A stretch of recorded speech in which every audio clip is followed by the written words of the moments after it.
Val Mayerik, the lead artist for Angel Punk. What attracted you to this story? I wasn't even aware of the story until I was approached by Devin and Kevin at a comic book show.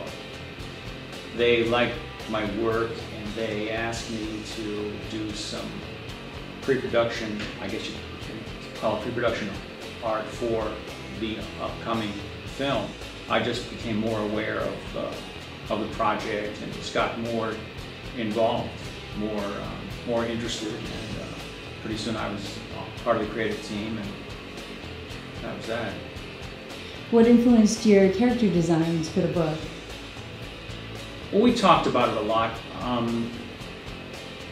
don't know, I just kind of thought about, I've got a 22-year-old daughter who was kind of like Mara when she was 17. Now, not quite as antisocial maybe, but same physical type. And I leaned a little, I got some inspiration from that. Also just from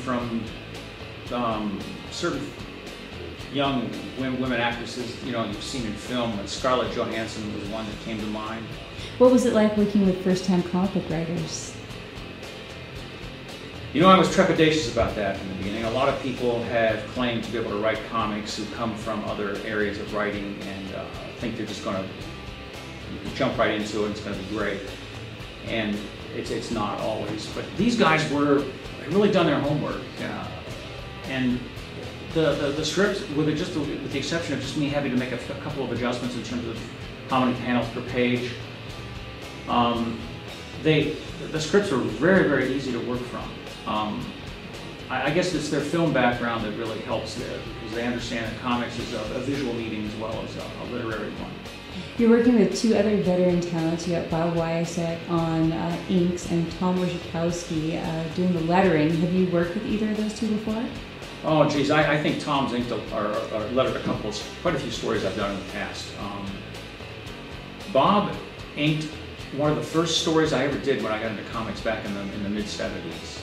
And he remembers that, I don't. We talked about it over the phone, and I think that's the only time our paths have crossed up until the present. You also have Steve Olaf coloring these issues. What's it like working with him? It's been great working with Steve. Steve is one of the best colorists in the business. He was one of the first colorists to experiment with digital coloring way back in the 80s.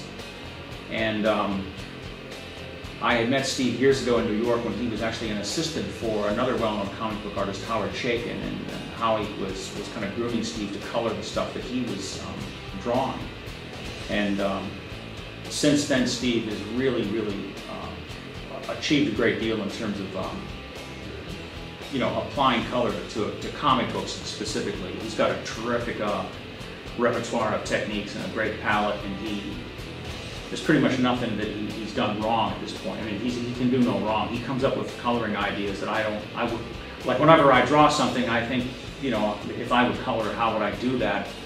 And then Steve comes up with something I never even thought of, and it was better than what I had thought of. So, like, you've got a pencil page right there. Did you want to describe it to us, or talk a little bit about how you created it? Well, this was this is the splash page for issue number 1, which is actually the 3rd book in the series. And this has our heroine Mara withdrawing weapons from her adversary's chest cavity after she's just impaled him.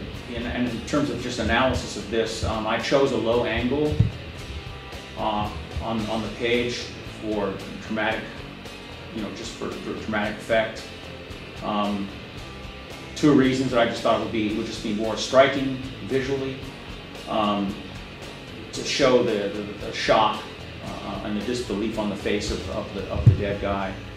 And then also, by showing an up angle, we also show that they have crashed through a skylight. So you know, it's important to get, you know, try to get all these elements into one shot. You have to choose the right angle.